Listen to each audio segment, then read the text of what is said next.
喂，點啊？你好似好煩惱咁嘅。唉，我最近覺得下面唔係幾舒服啊，黐粒粒，好多分泌物啊！我上網 search 過，哇，可能係發炎啊！但係我食咗幾日消炎藥都冇用。吓，你唔好亂咁食藥喎。會唔會係婦科病啊？不如睇下醫生咯。要睇醫生咁嚴重？乜唔係好多女人都有嘅咩？應該唔係啩？我都唔係好清楚啊。不如問下醫師啦。女性陰道嘅分泌物叫做帶下，俗稱白帶，可以分為生理性同埋病理性嘅兩種。生理性帶下咧係正常嘅，通常係白色或者透明，微黏，唔會好結，亦都係冇味㗎。咁喺排卵期嘅時候，白帶嘅黏性會提高，呈拉絲樣，好似雞蛋白嘅質地咁。除咗排卵期，喺月經前後、懷孕期，亦都可以見到白帶增多嘅喎。至於病理性帶下，就係白帶分泌嘅分量、顏色、質地、味道都可以出現異常，甚至伴隨其他症狀，例如下陰痕癢、腹痛、發燒等等。咁一啲婦科疾病，例如陰道炎啊、宮頸炎咁樣，都常見會有白帶多嘅問題㗎。帶下病咧，首要考慮濕嘅因素。嶺南地區天氣潮濕，女士好容易感受到外界嘅濕邪，加上飲食都較為油膩啦、生冷咁，影響住脾胃嘅功能，從而產生埋內濕。濕邪影響帶脈嘅功能，就會發生白帶量多嘅情況啦。喺嶺南地區，帶下病喺婦女之間係好常見㗎，甚至有十婦九帶嘅講法。根據帶下嘅顏色，可以分為5種帶下病。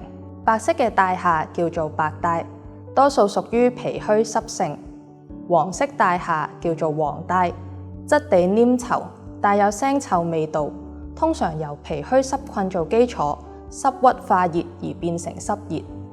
帶下色如果係或青或綠咁，叫做青帶，質地更加黏稠，而且明顯有腥臭味，多數就因為肝經濕熱而引起。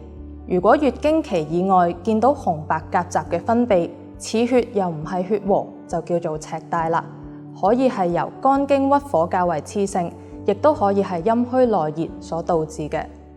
咁如果帶下夾雜住多種顏色，質地似水，或者帶有血水、膿水，兼且味道惡臭咧，就有機會係子宮或者子宮頸惡性病變嘅症狀，應該要及早求醫啦。唉，好攰啊！都話咗你㗎啦，買咁多嘢。呢支咩嚟㗎？哦，呢支係女性清潔液，好好用㗎。上次聽完個中醫師講完，我又上網 search 咗好多資料。網上討論區啲人話咧，要經常清潔私處，先至唔會發炎喎。咁我上個禮拜咪買咗支咯。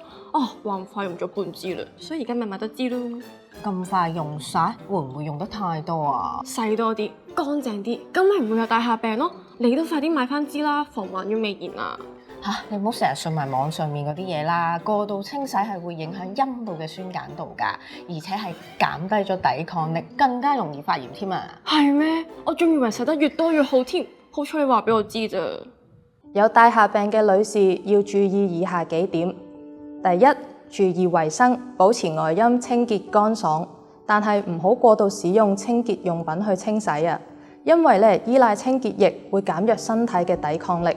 其實用清水清潔就足夠㗎喇。仲有，記住經期期間唔好游水，以免加重感染到濕邪嘅風險啦。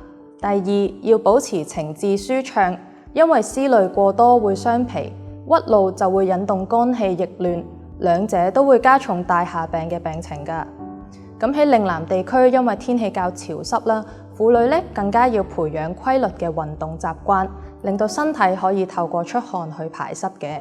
第三，喺飲食方面，帶下清稀嘅女士唔適宜食太多生冷、過甜、肥膩、濃味嘅嘢食。